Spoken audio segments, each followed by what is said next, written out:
Daun salam ditumpukan jerami. Dikit banget yang ngomong cakep. Daun salam ditumpukan jerami. Terinjak-injak orang sekampung. Terimalah salam dari kami. Salam Anjak Bumi Lampung. Tabi pun. Baik. Yang saya hormati Pak Kepala Badan, Bapak Kabiro, kemudian Pak Rektor, Bunda. Senang sekali hari ini saya bisa bersama-sama dengan orang-orang hebat luar biasa untuk berbincang, berdialog terkait kerjasama. Kita mengambil tema pada hari ini yaitu optimalisasi kerjasama antar lembaga dalam upaya pemartabatan bahasa Indonesia sebagai bahasa negara. Tema ini sebenarnya implementasi dari Undang-Undang Nomor 24 Tahun 2009 tentang bendera, bahasa, dan lambang negara serta lagu kebangsaan. Di sana ada pasal 36 dan 38 yang mengatur secara rinci penggunaan bahasa Indonesia di ruang publik. Yang pada praktiknya kita masih banyak menemukan, tadi juga sudah disampaikan oleh beberapa sambutan, pengutamaan bahasa Indonesia di ruang publik ini masih cukup mengkhawatirkan begitu. Maka barangkali kita bisa berbincang terkait ini, bagaimana agar bahasa Indonesia lebih bermartabat di negaranya sendiri. Contoh sederhana saja, mungkin tadi Pak Kepala Badan begitu sampai di Kota Bandar Lampung dari bandara, itu masuk gerbang Kota Bandar Lampung ada besar sekali tulisannya, Bandar Lampung City. Padahal sebenarnya kalau ditulis Kota Bandar Lampung tidak ada salahnya juga begitu. Nah, terkait dengan itu kita akan berbincang. Hari ini ada 5 narasumber, ada Pak Kepala Badan, ada Komisaris Besar Polisi Wahyu Bintono SIK SHMH, Kepala Biro Operasi Polda Lampung, Rektor Universitas Teknokrat Indonesia, Rektor Universitas Muhammadiyah Kota Bumi, dan juga Kepala Kantor Bahasa Lampung.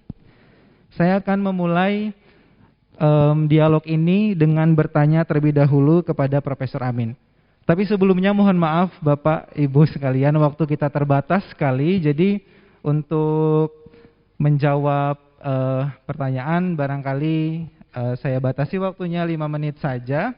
Jadi nanti kita bisa cepat karena sudah mepet sekali ke waktu makan siang. Profesor Amin mohon izin, barangkali bisa memberikan cerita gambaran sedikit terkait bagaimana kebijakan Badan Bahasa selaku lembaga yang mengurusi tentang kebahasaan dan kesastraan dalam hal ini dalam upaya membangun kemitraan atau kerjasama yang dapat bersinergi dalam mewujudkan bahasa Indonesia yang bermartabat. Begitu Profesor, kami persilakan.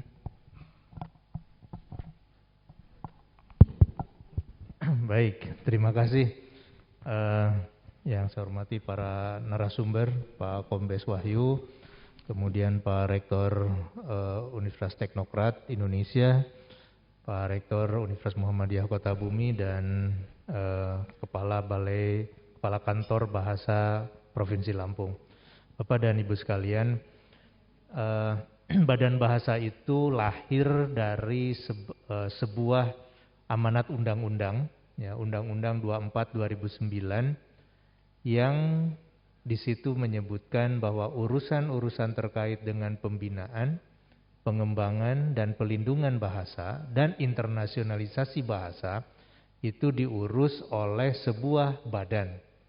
Nah, artinya di situ tugas Badan Bahasa salah satunya adalah melakukan pembinaan. Di dalam rangka kami melakukan pembinaan, kami membuat kebijakan. Nah, kebijakan terkait dengan pemartabatan bahasa negara di ruang publik itu selama yang merentang dari waktu 2010 ya sampai 2020 kemarin, sebelum saya menjadi Kepala Badan Bahasa, itu pembinaan ruang-ruang publik itu diarahkan kepada apapun itu istilahnya, media-media yang ada di ruang publik, sehingga diharapkan itu bisa berbahasa Indonesia. Nah, lalu saya katakan Badan Bahasa itu punya sumber daya yang sangat terbatas. Maka bagaimanapun ini akan harus segera dibatasi fokusnya. Nah, fokus yang kami lakukan mulai tahun yang lalu itu adalah di 3 wilayah saja. Pertama di wilayah pemerintahan daerah, itu melalui kantor gubernur, khususnya di sekretariat daerah. Kemudian yang kedua itu yang ada di wilayah pendidikan, melalui dinas pendidikan. Kemudian yang ketiga melalui kewenangan yang dimiliki oleh dunia usaha dan dunia industri, melalui Kementerian Pariwisata dan Ekonomi Kreatif. Nah, kami fokus di sini saja 3.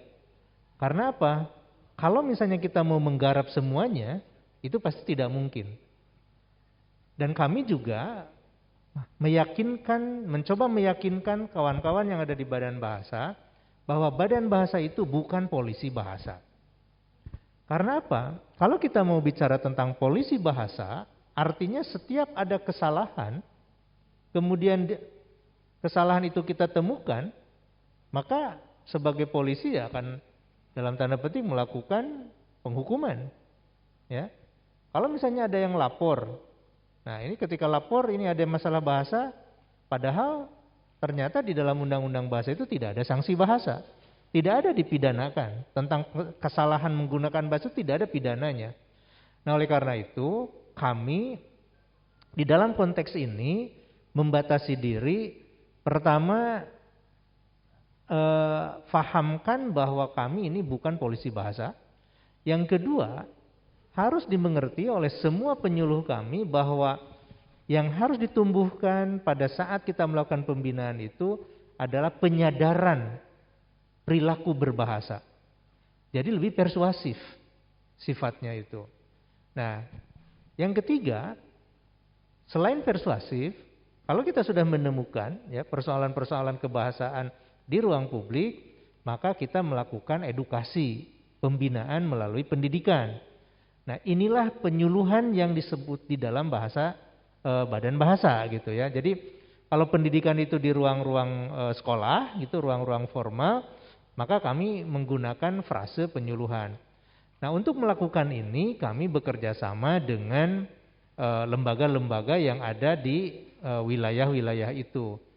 Misalnya, karena Badan Bahasa itu punya 30 UPT ya di 30 provinsi, maka yang menjadi ujung tombak ini adalah UPT. Nah, UPT ini kemudian menjalin kerjasama dengan siapa yang memungkinkan, dan alhamdulillah gitu ya. Selama ini dalam 2 tahun terakhir inilah gitu paling tidak saya melihat ada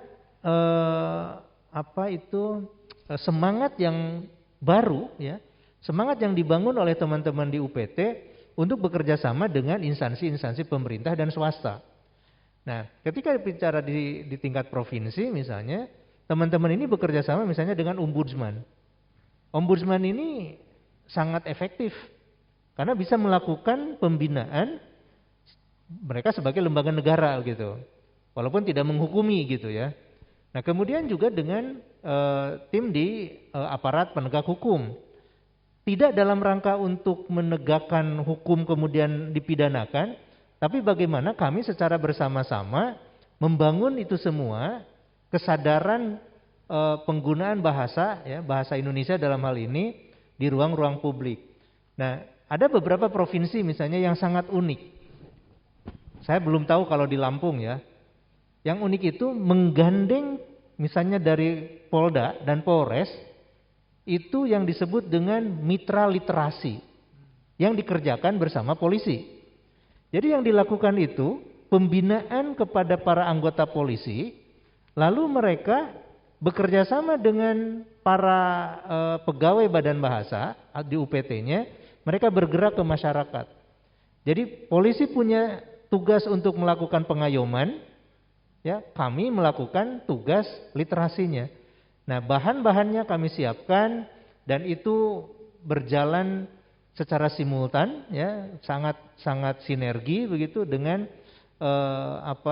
lembaga seperti kepolisian ini. Karena apa? Lembaga kepolisian ini kan punya aparat ke bawah gitu ya, sampai ke kecamatan. Bahkan ada Babinsa ya, Kamtibnas.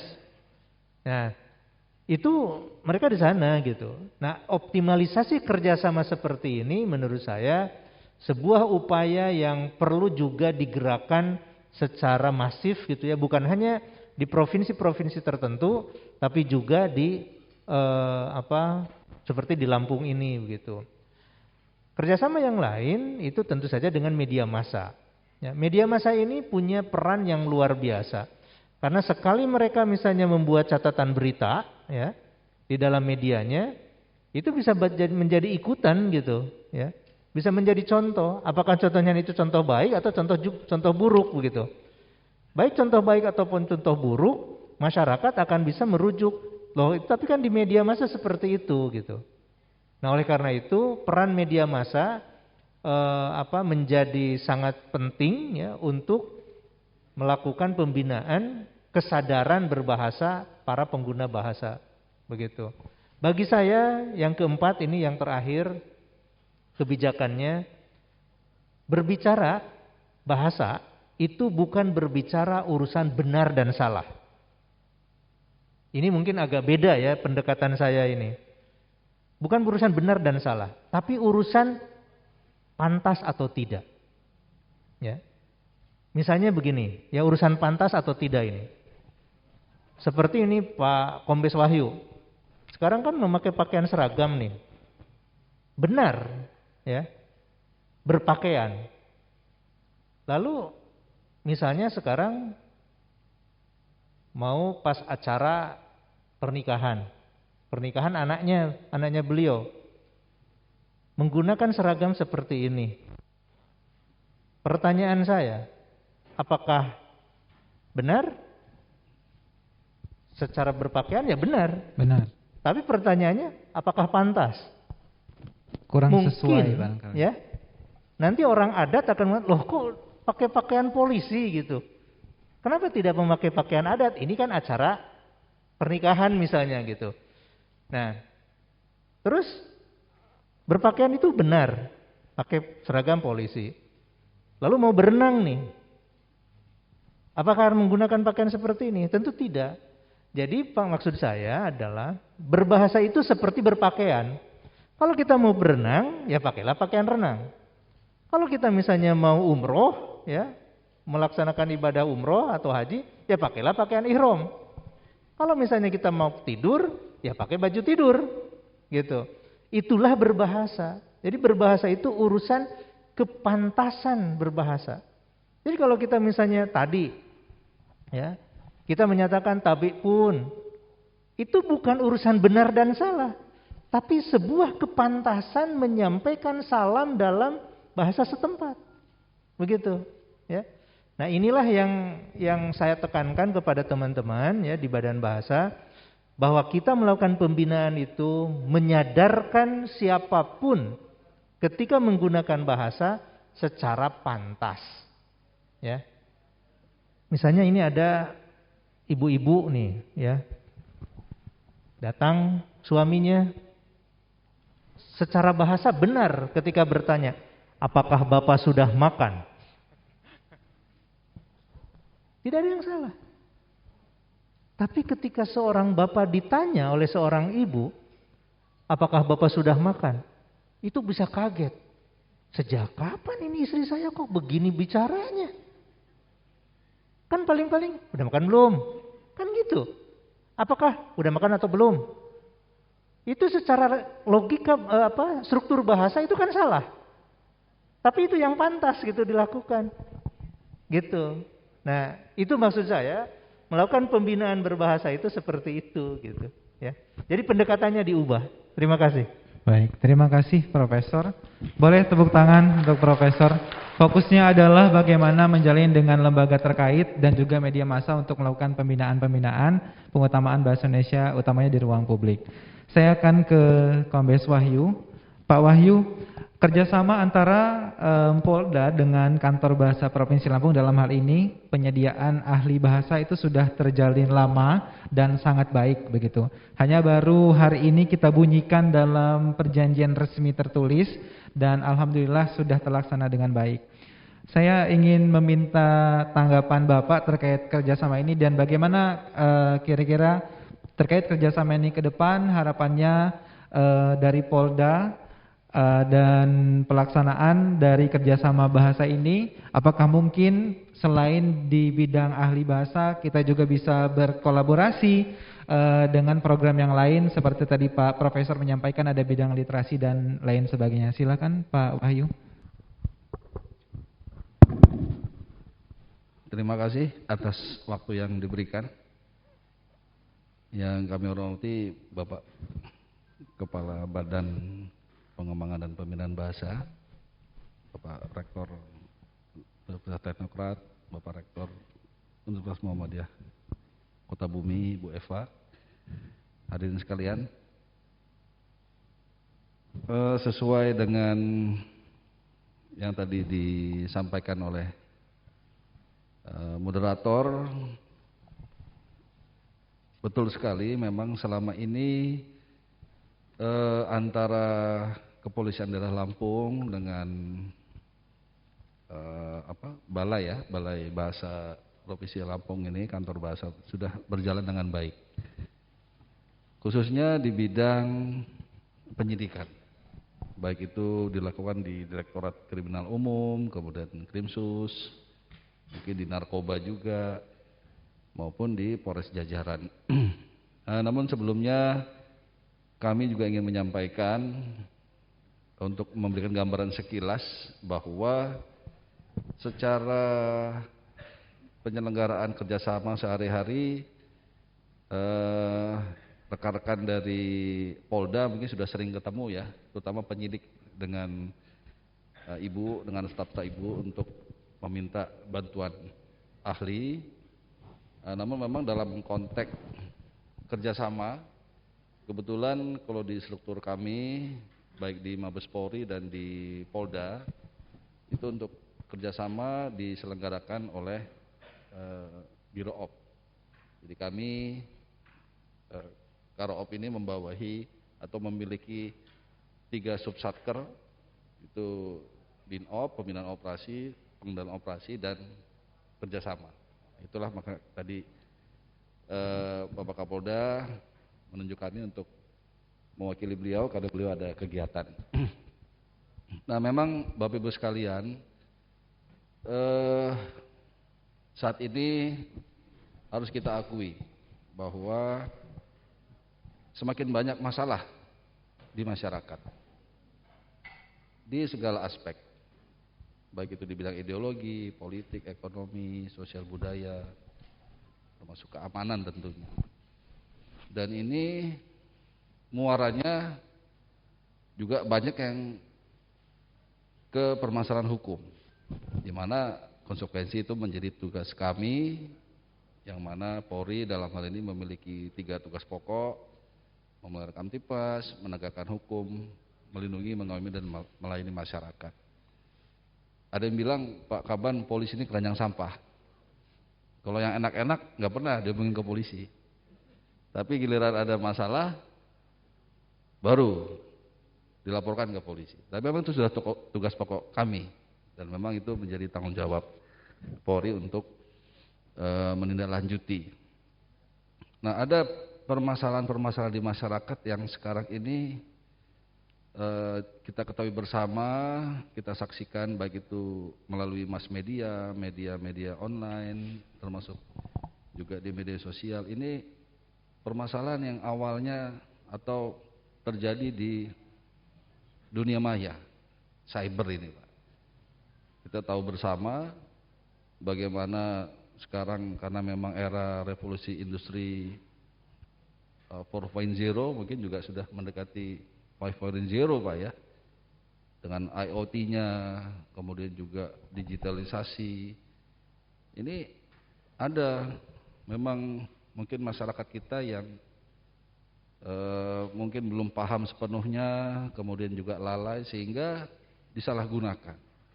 Nah ini yang disinilah Polri Pak ini berperan. Bagaimana kita menerima laporan-laporan itu yang memang akhirnya atau memang ada dasar hukumnya Undang-Undang ITE, Pak. Nah, akhirnya kita tangani, karena kalau kita tidak tangani, ini memang bisa berdampak kepada munculnya permasalahan baru. Bahkan bisa muncul konflik sosial. Ya. Banyak kejadian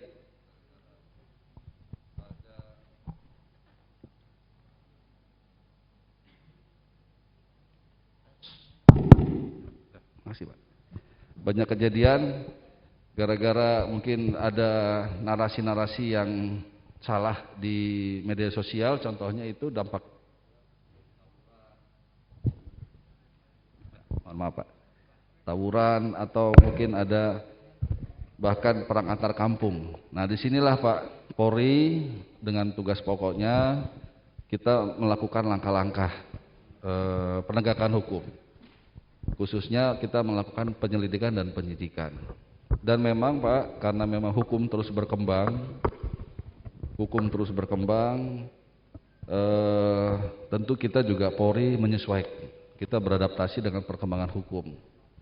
Nah, disinilah titik krusial di mana penyidik-penyidik kami ini dalam hal menangani khususnya masalah-masalah yang terjadi tadi di dunia maya Pak, yang sekarang sering terjadi, sering kita nerima laporannya, kita sangat terbantu dengan keberadaan ahli-ahli dari kantor bahasa ini. Karena memang hukum terus berkembang. Kalau dulu istilahnya penyidik itu bekerja menetapkan tersangka berdasarkan bukti permulaan cukup, mungkin ada laporan saja, ada barang bukti, ada saksi. Nah, sekarang kita ada tahap-tahapan, intinya kita menetapkan seseorang menjadi tersangka ini tidak sembarangan, minimal 2 alat bukti. Polisi bukan pengadil, kita penyidik, kita menduga saja. Tapi karena memang hukum yang mengatakan demikian, bahwa tersangka ditetapkan berdasarkan 2 alat bukti. Nah, disinilah kami Pak, khususnya pada perkara-perkara yang berkaitan dengan pelanggaran Undang-Undang ITE ini berusaha bekerja seprofesional mungkin Pak. Ya, karena kita tidak bisa menyimpulkan. Seperti tadi kata Pak Kapolda, kejadian yang di Bali itu salah satu artis mengucapkan kata-kata kacung, ya, kita nggak bisa menyimpulkan ini apakah melanggar pasal Undang-Undang ITE apa tidak. Nah, disitulah peran daripada ahli. Walaupun ahli ini memang kan didengar karena kompetensinya. Ahli tidak mengetahui, tidak melihat, tidak mendengar suatu peristiwa pidana, tapi dengan keahliannya nanti dia akan dijadikan pegangan penyidik pada saat nanti menjalani persidangan di pengadilan. Nah, disinilah Pak, Ibu sekalian, dalam penegakan hukum khususnya tugas kami penyelidikan-penyidikan ini, sekali lagi kami mengucapkan terima kasih atas dukungan selama ini. Mudah-mudahan dengan adanya PKS ini, seperti Pak Kaban sampaikan, ke depan semakin baik, semakin kuat, sehingga proses penyidikan perkara tindak pidana yang memang di situ memang memerlukan ahli dari kantor bahasa ini bisa memenuhi rasa keadilan.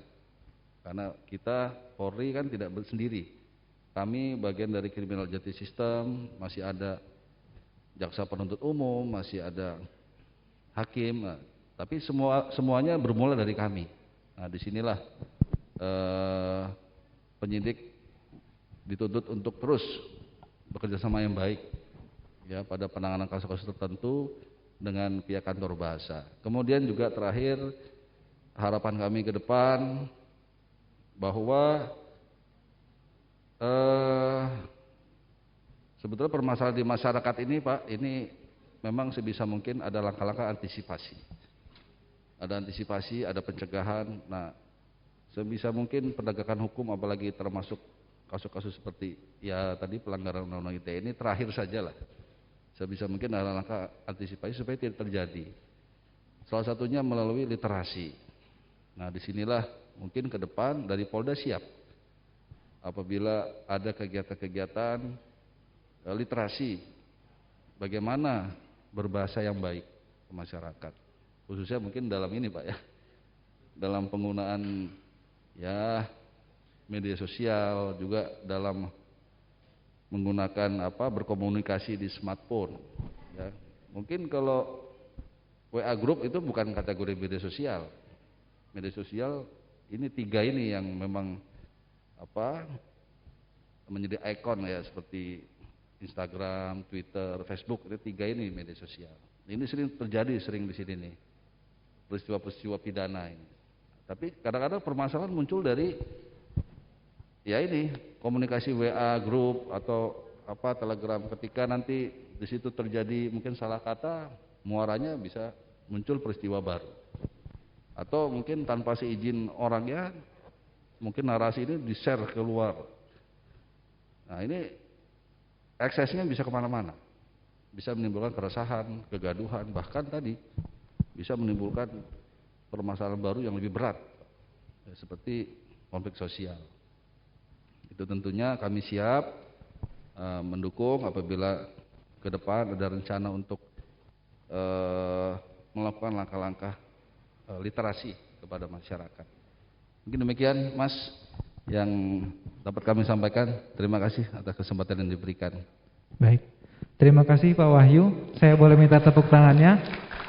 Jadi saya menangkap poinnya, kerjasama antara Kantor Bahasa Provinsi Lampung dan Polda akan terus ditingkatkan, terutama penyediaan ahli bahasa untuk proses penyidikan, dan terbuka juga untuk kerjasama di bidang yang lainnya seperti literasi, dalam tujuannya untuk meningkatkan kesadaran masyarakat dalam lebih bertanggung jawab dalam berbahasa, termasuk di media sosial. Baik, saya ke Rektor Universitas Muhammadiyah Kota Bumi, Pak Sumarno. Di depan saya juga ada Pak Marno. Pak, beliau yang membantu kami menyiapkan acara hari ini. Terima kasih Pak Marno, Pak Heru, dan tim dari Polda. Pak Sumarno dari Universitas Muhammadiyah Kota Bumi. Perjanjian kerjasama antara Kantor Bahasa Provinsi Lampung dalam hal ini yang melaksanakan tugasnya langsung dengan UMKO, ada banyak literasi, narasumber, kemudian magang mahasiswa dan lain sebagainya. Apakah mungkin ke depan Pak kita menjajaki kerjasama dengan pemerintah daerah terkait penguatan pengutamaan bahasa Indonesia di ruang publik, terutama di daerah Kabupaten Lampung Utara, begitu Pak? Silakan Pak. Baik, terima kasih Pak Kepala Badan, Pak Kombes, Pak Rektor UTI, Ibu Kepala Kantor. Kami siap untuk bersama-sama dengan Kantor Bahasa memfasilitasi kerjasama dalam pemartabatan penggunaan bahasa Indonesia di ruang publik dengan pemerintah Kabupaten Lampung Utara. Selama ini hubungan UMKO, jadi singkat akronim dari Universitas Muhammadiyah Kota Bumi itu UMKO, bukan singkatan. Kalau singkatan itu jelek nanti jadi UMKO. Jadi UMKO itu akronim dengan pemerintah daerah Lampung Utara sudah berjalan sangat baik dengan Dinas Pendidikan, dengan DPRD, dengan dinas-dinas yang lain. Kami sudah menjalin kerjasama dalam berbagai bentuk kegiatan gitu. Kami siap menindaklanjuti, memperluas bidang kerjasama ini bersama dengan Kantor Bahasa. Dan di UMKO sendiri kami sudah mengawali pemartabatan penggunaan bahasa ini dalam dokumen-dokumen yang itu juga dibaca publik. Misalnya transkrip akademik program studi bahasa Inggris pun itu di atas bahasa Indonesia dengan ukuran huruf lebih besar, di bawahnya bahasa Inggris gitu. Untuk program studi bahasa Inggris itu sudah kami lakukan. Kalau untuk program studi yang lain kita gunakan bahasa Indonesia.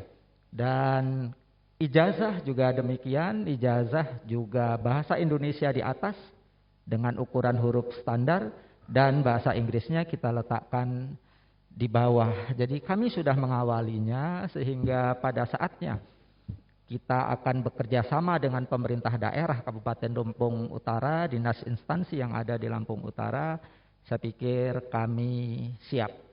Tinggal nanti Bu Eva kita bincangkan kapan waktunya, bentuknya dengan pemerintah kabupaten apa, apakah harus ke Dinas Pendidikan dan Kebudayaan terlebih dahulu sebelum ke pemerintah kabupaten, nanti kita bisa bicarakan lebih lanjut.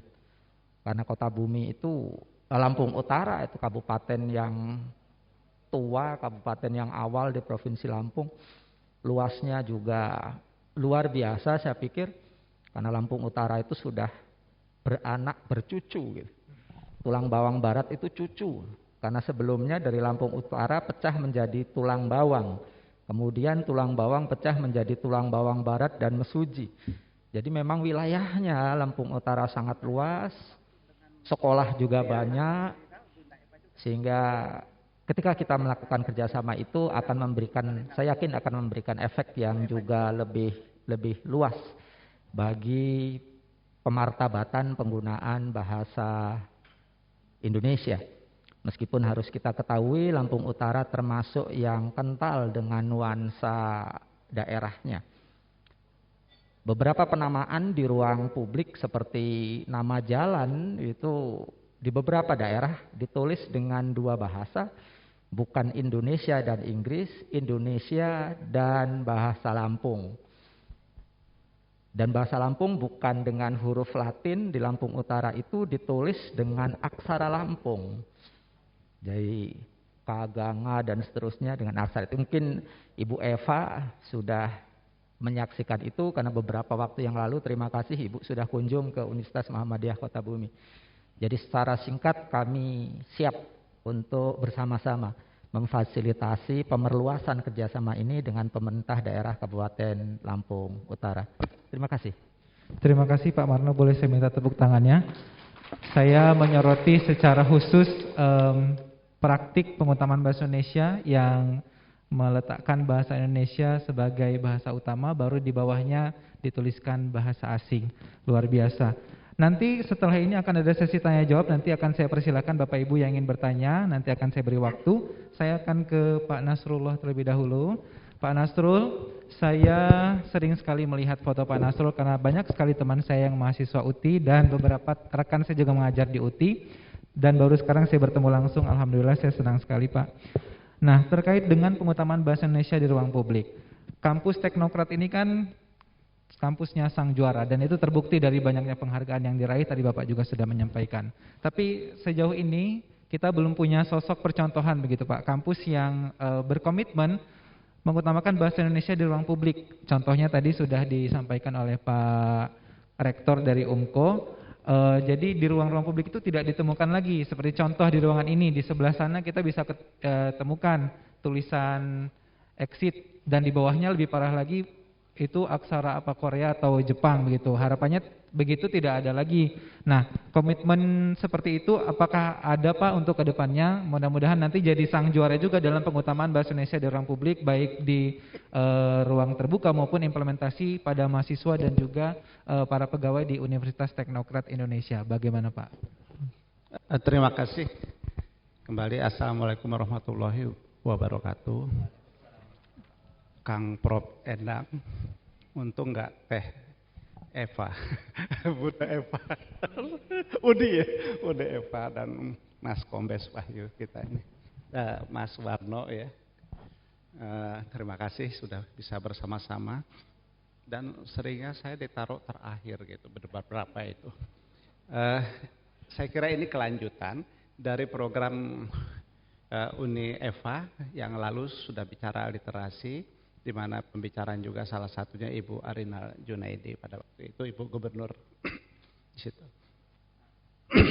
Saya apa yang disampaikan Prof Endang bahwa kita menggunakan bahasa Indonesia bukan lagi yang baik dan benar tapi yang pantas.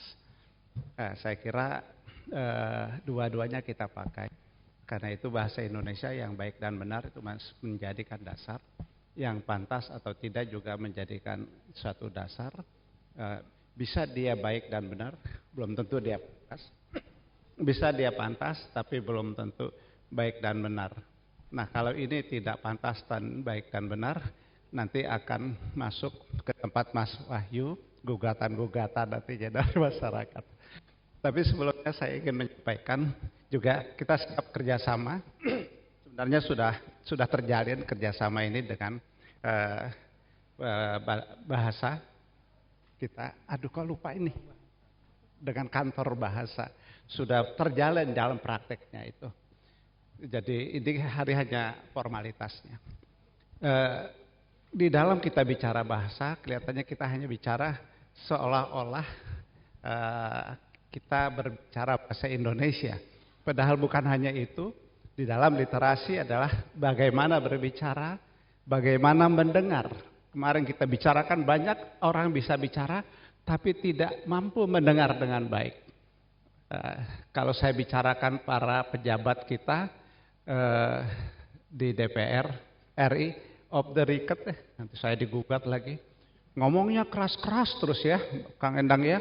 Wah, apakah pantas seperti itu? Padahal ngomongnya juga dengan rakyat.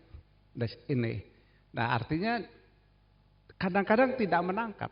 Artinya ada kelemahan bukan saja berbicara, tapi juga mendengar untuk menangkap bahasa Indonesia kita itu sendiri. Ini yang nanti perlu kita kampanyekan, kita benahi. Selain itu juga bahasa Indonesia jangan hanya kita lihat dari bicara, tapi juga dari menulis.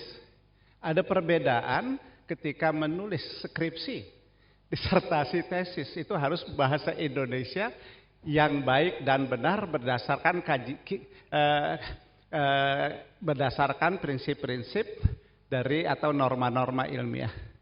Tidak lagi bahasa yang kita harus lihat pantas, tetapi semua perguruan tinggi ada kesamaan di dalam hal penyusunan skripsi, tesis atau disertasi. Berbeda ketika kita bicara, tentu akan pantas apa tidak ini. Seperti Prof. Endrang sampaikan, bahasa Indonesia yang baik yang benar itu sebenarnya lebih dikuasai oleh orang asing. Yang kata Prof. Endang, saudara mau kemana? Apakah sudah makan atau belum? Mereka yang gunakan sebenarnya, kita enggak begitu. Ketika saya bicara sama kawan di Amerika yang sudah bisa berbahasa Indonesia, dia bahasanya lebih bagus dari kita karena dimulai dari tata bahasa yang baik, tutur bahasa yang baik di situ. Nah, jadi itu. Sekarang ini ada hal yang harus kita juga kampanyekan, bagaimana bahasa yang baik, benar dan pantas. Jadi kita ngomong aja ngebentak-bentak sepertinya. Kalau di Sumatera Utara sih nggak apa-apa, memang udah begitu gitu. Tetapi ketika orang Sumatera Utara digunakan di Jogja, ini saya diomong dulu wong Sumatran orang-orang toto kromone, padahal kita bahasa gaya Sumatera. Harus ada satu juga nanti bahasa lokal Arif. Nah, sekarang ini apa yang dilakukan di Teknokrat, salah satunya digital literation. Bagaimana bicara melalui digital, kuliah online, ataupun dalam hal menulis. Nah, di Teknokrat sudah kuliah-kuliah itu sudah mulai divideokan. Dan yang harus kita awasi kalau di dalam video itu salah ngomongnya. Menurut dia betul, tetapi menurut orang lain salah. Ini menjadi hal yang harus diperhatikan. Saya didampingi oleh Wakil Rektor 1, Rektor 4, dan Dekan Fakultas Sastra dan Ilmu Pendidikan dan Kaprodi. Ini mereka orang-orang sastra ini. Jadi di situ. Nah, ini juga. Dan yang paling prinsip lagi adalah di dalam menyampaikan bahasa. Kalau kita menyampaikan A, maka yang lain juga menerimanya A. Tapi yang kata Prof. Endang tadi, kita menyampaikan A, yang lain menerimanya B, C, D, sehingga masuk ke gugatan ke Pak Wahyu. Nah, akhirnya sebenarnya ini bagus, karena yang dipanggil nanti Kang Prof. Endang sebagai saksi ahli nantinya, dia benar atau tidak. Nah, tetapi bagaimana kita di kampus menerapkannya di Universitas Teknokrat Indonesia selain melalui pendidikan kepribadian, lantas mereka dilatih bagaimana ngomong, bagaimana sambutan yang baik, dilatih juga sambutan, ini jadi rahasia dibuka. Bagaimana sebagai tuan rumah dia menyambut di situ, bagaimana kalau dia sebagai tamu dia bicara sambutan. Ini juga kita berikan di situ. Tidak mudah memang, tetapi ini juga merupakan menjadi daya saing lulusan kita menjadi kuat. Sehingga sampai ada yang bertanya rektor perguruan tinggi negeri, Pak Nasrul gimana sih katanya kita kalah di perbankan, di BUMN, kalau di Lampung. Katanya, saya bilang sama profesor-profesor di perguruan tinggi itu, kalian ngaji kepinteran, saya bilang. Diperlukan tes itu bukan ilmu pengetahuan profesor, yang diperlukan tes itu adalah praktis misalnya. Nah ini juga sudah kita terapkan. Dan perlu juga ini Kang Prof Endang, mungkin perlu ada yang bantu bikin penyusunan bahasa yang digugat di kepolisian, apapun judulnya nantinya, di dalam medsos. Sehingga ini apakah dia secara humor apa, sehingga orang tahu bahwa oh yang bahasa-bahasa begini bisa dia mengalami gugatan-gugatan itu. Mungkin ada juga tim yang menyusun itu. Nah ini akan juga membantu kita semua untuk bisa berhati-hati di dalam berbahasa Indonesia.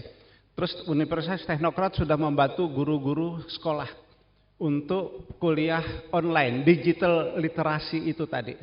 Bagaimana menyampaikan ke siswa kalau menggunakan online. Kalau dengan cara yang lama di kelas mungkin sulit mengertinya, tapi dengan online kita harus juga berbeda caranya. Nah ini juga cara menyampaikannya. Terus juga ketemu dengan siswa sekolah perwakilan, mereka juga diberikan harus mulai bisa menangkap kuliah atau pelajaran online itu. Tidak sama kalau kita tatap muka, ada rasa sambung rasa, ada telepati, sugesti di situ, tetapi harus bisa banyak menerjemahkan sendiri apa yang dimaksud pengajar kita, guru kita melalui online itu. Kesimpulannya,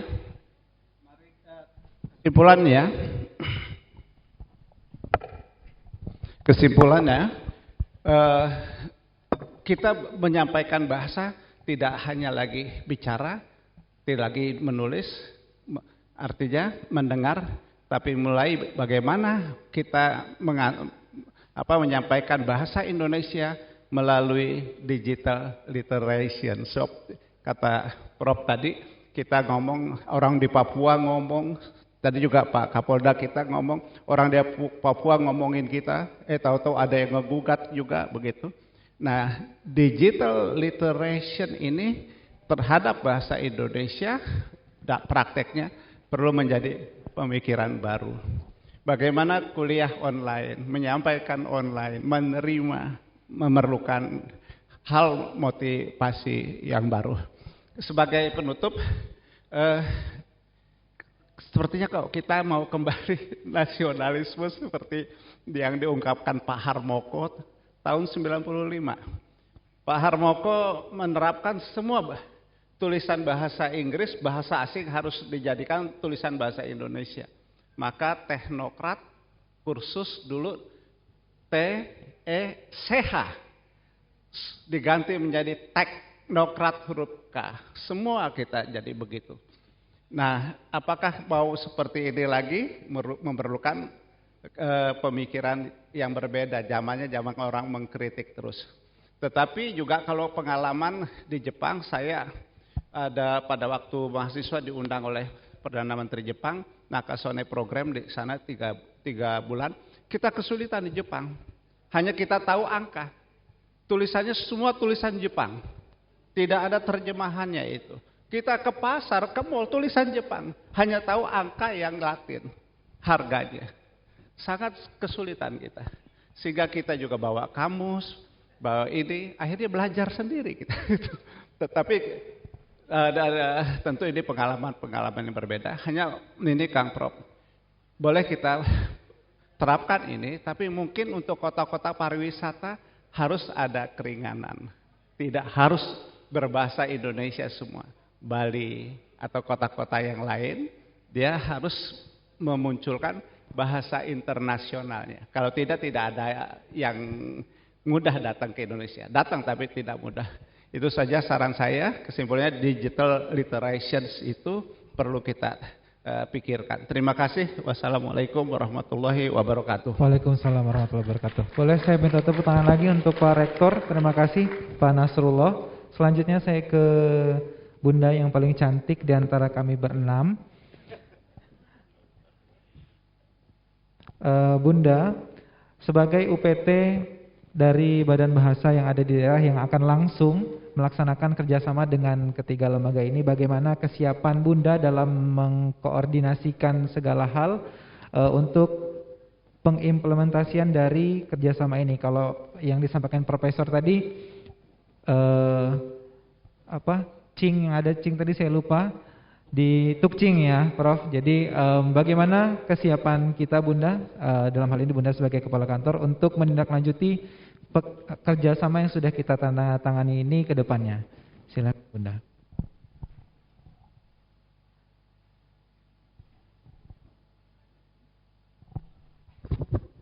Terima kasih Pak Rias, salah seorang duta bahasa kita, mantan duta bahasa yang saat ini bekerja di Kantor Bahasa Provinsi Lampung.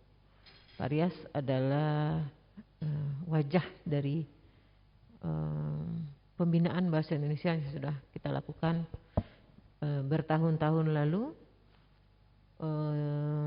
di KBPL. Bagaimana seorang generasi muda terbina dalam penggunaan bahasa Indonesia, inilah wajahnya. Mudah-mudahan ada Pak-Rias yang lain setelah ini. Kantor Bahasa Provinsi Lampung, Bapak-Bapak Rektor, Bapak Polisi dan Pak Kaban selalu menjadi, kami jadikan citra dari penggunaan bahasa Indonesia itu, meskipun selalu ada perbaikan, ada pembinaan di hari-hari. Baik, tadi pertanyaan Pak Rias, bagaimana supaya penandatanganan PKS ini tidak tukcing. Bagi saya ini juga adalah suatu peringatan, katakan jeweran dari seorang bapak kepada kami para kepala balai dan kantor di 30 provinsi. Sebetulnya ini akan menjadi ingatan setiap kali melakukan kerjasama. Seperti Bapak sudah membagi kami di dalam KKLP, Kelompok Kerja Layanan Profesional, bahwa kita adalah pelayan masyarakat di dalam masalah kebahasaan, kesastraan ditambah literasi.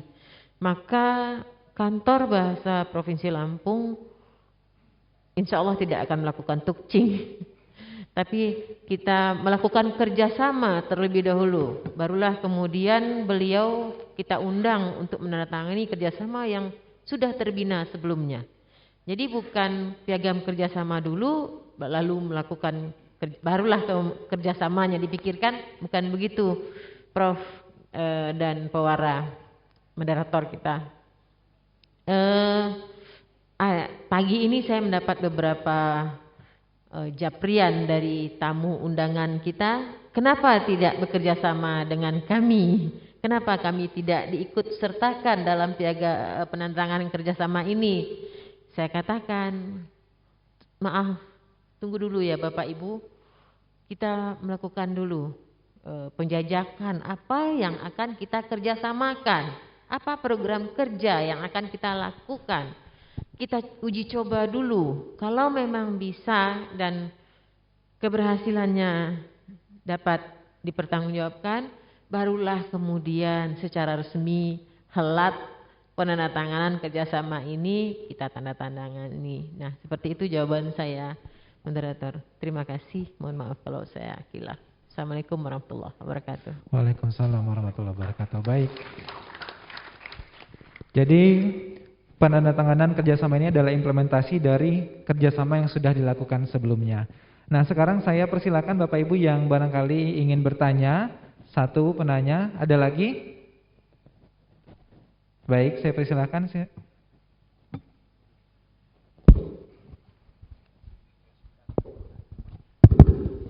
Terima kasih. Assalamualaikum warahmatullahi wabarakatuh. Nama saya Dalman, saya dari Universitas Model Lampung, yang alhamdulillah saat ini masih sebagai rektor Universitas Model Lampung. Yang saya hormati para narasumber, khususnya Prof. Endang Amiruddin Aziz. Terima kasih Prof. sudah hadir di Lampung, beserta teman-teman yang sempat hadir pada hari ini. Bagi saya, diskusi yang baru saja dilaksanakan itu sangat menarik.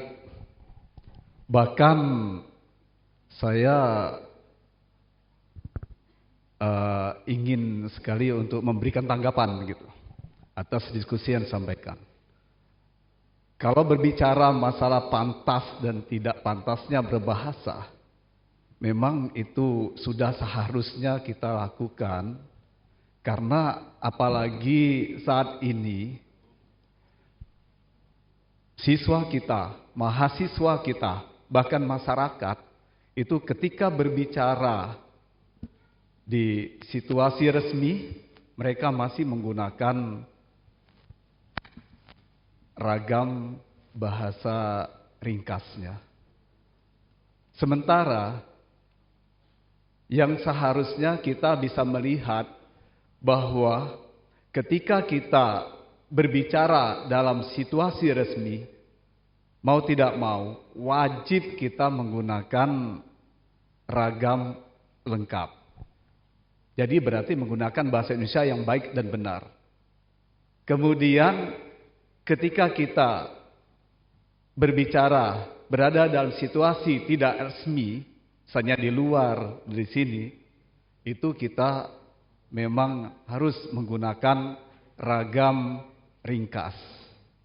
Jadi yang penting komunikatif, yang penting nyambung.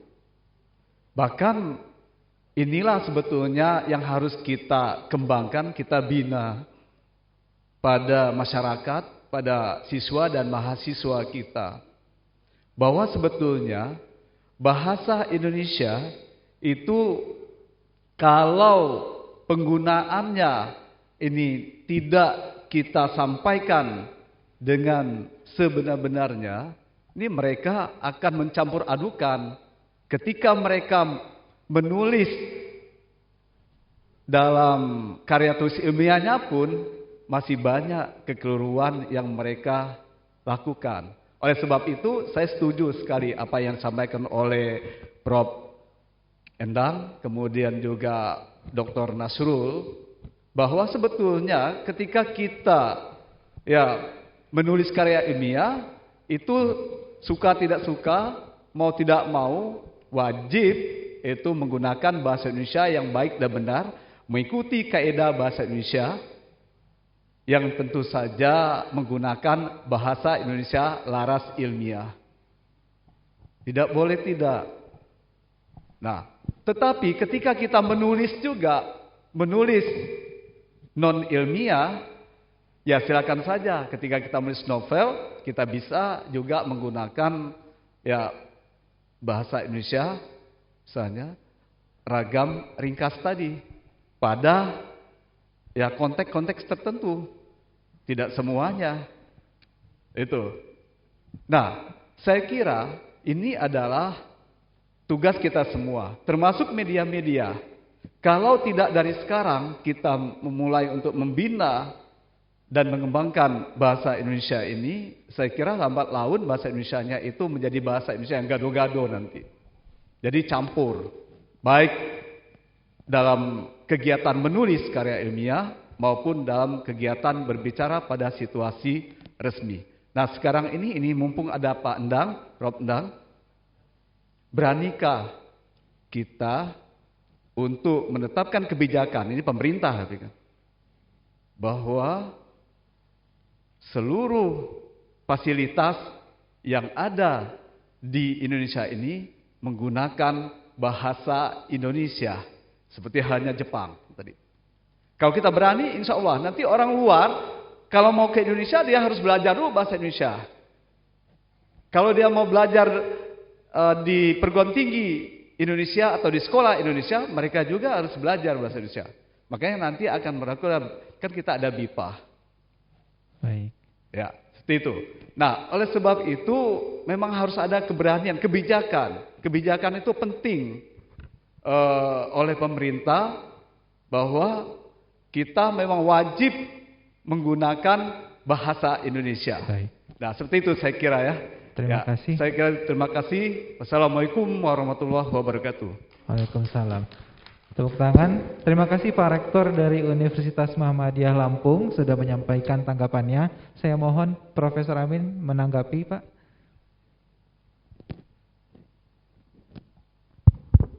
Baik, terima kasih Pak Rektor. Dan saya betul-betul menyimak apa yang tadi disampaikan oleh Pak Kombes Wahyu, kemudian Pak Rektor Nasrul, dan kemudian juga Pak Rektor Pak Sumarno, dan juga oleh Bu Eva. Saya akan mengomentari dulu yang ini sedikit ya. Sebagai wujud implementasi dari PKS ini, ya, sebetulnya mudah saya memintanya. Dengan teman-teman di Polda kan tinggal nanti bagaimana ini intensitas ini dinaikkan. Kalau kemarin itu katakanlah konsultasi bantuan tenaga ahli itu kan baru 3 ya katanya per minggu nih Pak Kombes. Nah sekarang bukan hanya urusan melakukan perbantuan itu, tapi bagaimana misalnya teman-teman dari Kantor Bahasa Lampung memberikan penataran, pembimbingan teknis kepada para penyidik itu dalam melokalisasi analisis kebahasaan. Ya, karena sesungguhnya itu kuncinya. Kalau melakukan analisis kebahasaan dalam konteks forensik itu. Nah sehingga teman-teman kepolisian itu begitu melihat data langsung antenanya itu nyala. Oh yang begini itu sudah bisa dideteksi ini mengandung unsur pidana atau tidak. Jadi sudah otomatis saja. Itu orang forensik, linguistik forensik harus sudah bisa seperti itu. Nah saya ya alhamdulillah gitu ya kalau diberi data yang begini ini mengandung unsur pidana enggak? Saya baca sedikit, oh ini. Langsung aja teman-teman kepolisian itu saya kasih clue-nya saja. Ini tanyakan ini, tanyakan ini, tanyakan ini pada proses penyidikan. Itu kan akan mempermudah teman-teman penyidik. Itu satu. Yang kedua, penelitian saya 3 tahun berturut-turut ini di Polda Jabar, Pak. Selalu saja menemukan masalah besar teman-teman kepolisian ini dalam menyusun BAP. Bahasa BAP itu tidak selalu sama dengan bahasa yang ketika dilakukan penyidikannya. Nah, sehingga ketika saya tunjukkan waktu itu Kapoldanya masih Pak Anton ya, Pak Anton Carlian. Saya katakan kepada Pak Anton, karena kebetulan beliau itu orang Sunda gitu, saya pakai bahasa Sunda. Saya bilang, Kang, coba lihat.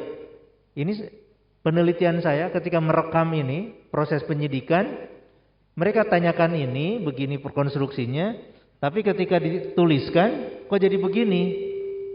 Nah ini kan, mendistorsi informasi. Kata Pak Anton waktu itu, oke, kalau gitu gimana caranya? Mari saya bikin pelatihan cara membuat BAP. Ya. Bukan urusan struktur BAP-nya, karena itu kan sudah pasti ya kalau BAP di dalam kepolisian itu. Tapi bagaimana menuangkan bahasa lisan ke dalam bahasa tulisan sehingga itu betul-betul runtut. Nah, saya mengerti juga teman-teman penyidik itu kan dikejar tayang nih. Ya, kalau melakukan penyidikan itu luar biasa, mereka itu habis waktunya. Kalau sudah ada urusan yang kecil-kecil aja diadukan, bikin LP gitu ya. Laporan polisi lagi. Saya seringkali kasihan gitu pada teman-teman kepolisian itu habis waktunya untuk itu. Nah, saya katakan mari kita bikin pelatihan untuk membuat BAP. Setelah itu beberapa kali saya latihan mereka, hasilnya jauh lebih baik. Sehingga teman-teman di kejaksaan ketika menerima berkas itu komentarnya apa? Wah, ini bagus nih katanya. Struktur berbahasanya gitu, logikanya nyampe gitu. Katakan ya kami kan melakukan pelatihan gitu. Nah jadi maksud saya adalah bukan hanya urusan penyediaan tenaga ahli dari pusat bahasa, dari badan bahasa, atau dari kantor bahasa, tapi juga ada kegiatan lain yang justru memberikan pemberdayaan kepada para tenaga penyidik di kepolisian.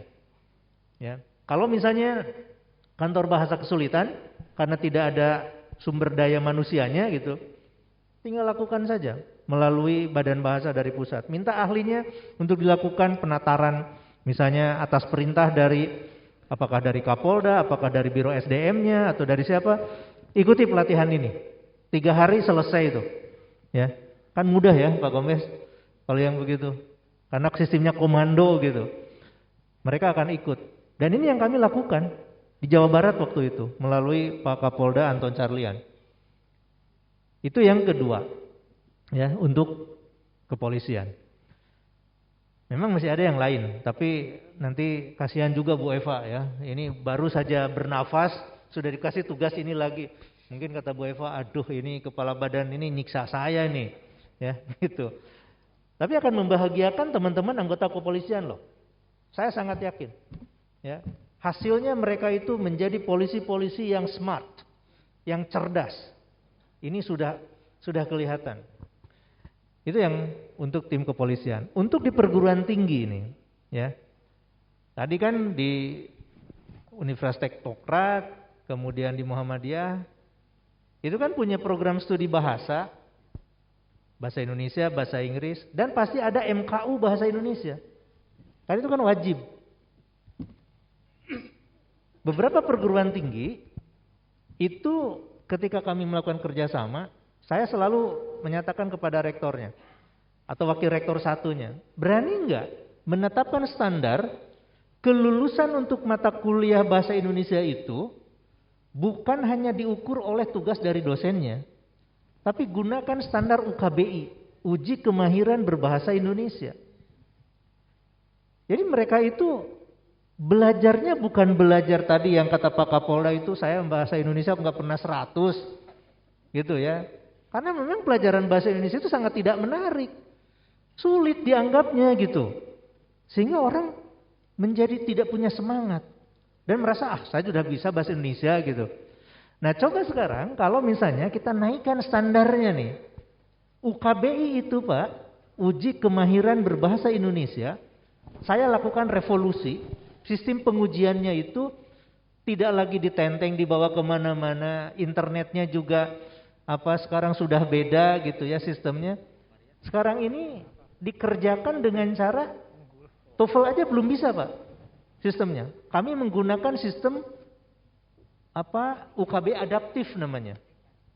Nah UKB adaptif ini akan menguji sesuai dengan kemampuan seseorang. Dia akan diberhentikan oleh sistem ketika misalnya jawaban-jawabannya itu sudah tidak mungkin lagi akan ada jawaban yang benar lagi gitu. Jadi secara sistem algoritma itu sudah dikembangkan seperti itu. Ujian SBMPTN itu juga belum mampu. Ujian nasional yang disebut dengan AN, asesmen nasional, juga belum menggunakan UKBI adaptif seperti ini. Kami berani untuk melakukan itu. Nah, dan ternyata apresiasinya luar biasa. Nah, kalau misalnya perguruan tinggi bisa menerapkan standar tinggi seperti ini, misalnya seseorang akan lulus bahasa Indonesianya, mata kuliah MKU-nya gitu. Apabila nilai UKBI-nya minimal misalnya unggul. Nah, berarti mereka akan mikir gitu. Belajar bahasa Indonesia itu bukan belajar tata bahasanya saja, tapi belajar logika bernalar. Karena UKBI ini menguji urusan pemahaman teks, mendengar, berbicara secara komprehensif. Begitu. Belum ada tes di Indonesia yang sehebat ini, Pak. Saya jamin. Nah, ini promosinya ya. Promosi saya sebagai orang badan bahasa, kalau misalnya ini bisa diterapkan oleh teman-teman di perguruan tinggi, mari kita lakukan. Jadi menantang mahasiswa berpikir tingkat tinggi, literasi tingkat tinggi, bukan hanya literasi, oh ini benar apa salah. Enggak. Karena sistemnya ini sudah lebih maju daripada TOEFL, sudah lebih maju daripada IELTS. Gitu. Dulu saya waktu mau ke Australia kan tesnya IELTS. Nah, ini sudah lebih maju lagi gitu. Ini sistem tes modern. Nah, kalau misalnya Pak Kapolda juga mau iseng-iseng nih, ya. Ini tawaran yang ketiga nih untuk Kapolda. Kalau misalnya iseng-iseng, anggota polisi ini dites nih kemampuan berbahasa Indonesianya gitu, ya. Siapa yang paling cepat dihentikan oleh komputer, berarti itu dia paling jelek bahasa Indonesianya. Jadi bukan berarti lebih cepat lebih baik. Karena justru semakin cepat dihentikan oleh komputer, semakin ketahuan dia tidak bisa mikir, gitu. Mikir menggunakan bahasa Indonesia. Jadi bukan urusan kaidah berbahasa Indonesia ini. Itu hanya sebagian kecil saja kaidah itu. Tapi yang lainnya itu adalah urusan bernalar. Main logika. Nah, ini model revolusi pengujian bahasa Indonesia, dan itu yang tadi sekaligus menjawab tantangan Pak Rektor. Bagi kami bukan urusan berani atau tidak, ya. Melakukan ini, menetapkan ini karena sudah ada PP-nya, Pak. Sudah ada PP nomor 63 tahun 2019. Itu sudah ada. Hanya sayangnya, ya, sayangnya ini kami tidak bisa melakukan penindakan. Karena tidak ada sanksi gitu. Kenapa dalam PP tidak ada sanksi? Dalam undang-undangnya juga tidak ada sanksi gitu. Gitu. Nah, makanya yang kami lakukan adalah persuasi. Mari kita gunakan seperti ini gitu. Melakukan pembinaan melalui penyuluhan-penyuluhan itu gitu, ya. Jadi saya tekankan kepada teman-teman, kita tidak bisa mempolisikan, ya. Kita tidak bisa mempidanakan. Karena memang ini urusan berbahasa, bukan urusan pidana. Tapi urusan meningkatkan kebanggaan berbahasa. Begitu. Ya. Seperti yang pernah dikatakan, baik itu oleh Sanusi Pane, baik itu oleh Tabrani, baik itu oleh Muhammad Yamin. Semuanya sama mengatakan, urusan berbahasa itu adalah urusan identitas. Yang kemudian dikutip oleh Muhammad Hatta, yang mengatakan, bahasa adalah identitas bangsa. Hilang bahasanya, maka hilang bangsa itu. Begitu, Pak. Ya, terima kasih. Baik. Bapak Ibu yang kami hormati, saya yakin masih banyak hal yang masih menjadi pertanyaan ataupun hal menarik lainnya. Namun kita sudah terbatas sekali waktu, Pak Rektor, dan kita juga harus melakukan aktivitas yang lain. Maka mohon maaf, barangkali kita cukupkan dulu. Gitu, moderator bisa nggak membantu menanggapi, bukan menjawab? Oh, nggak bisa lagi? Ya, ini kan cara-cara biar dia katakan aktif gitu ya. Padahal waktunya sudah nggak ada gitu. Terima kasih. Tepuk tangan buat Pak Rektor. Baik. Terima kasih sekali Bapak Ibu sekalian yang hari ini sudah hadir. Kita masih memiliki agenda selanjutnya, makan siang. Karena memang hari sudah sangat siang. Ada dua kesimpulan yang saya tarik dari diskusi ini. Dua kata saja, sinergi dan komitmen. Bagaimana sinergi antar lembaga untuk mewujudkan bahasa Indonesia yang lebih bermartabat. Kemudian komitmen dari kita semua untuk mewujudkan agar kerjasama di antara lembaga ini dapat mewujudkan harapan yang kita inginkan. Sekali lagi saya ucapkan terima kasih kepada Profesor Aminuddin, hari ini sudah hadir di Lampung. Bapak Kombes Wahyu, terima kasih Pak sudah berkenan mengikuti dialog sampai dengan siang hari ini. Pak Nasrul, terima kasih Pak. Pak Sumarno juga terima kasih. Bunda terima kasih. Bapak Ibu hadirin sekalian juga terima kasih hari ini sudah hadir. Mudah-mudahan kerjasama ini menjadi manfaat untuk banyak orang. Saya menutupnya dengan sebuah istilah yang sangat familiar di Lampung, Mak Ham, sapa lagi, Mak Ganta, kapan lagi. Terima kasih. Wassalamualaikum warahmatullahi wabarakatuh. Tepuk tangan untuk kita semua.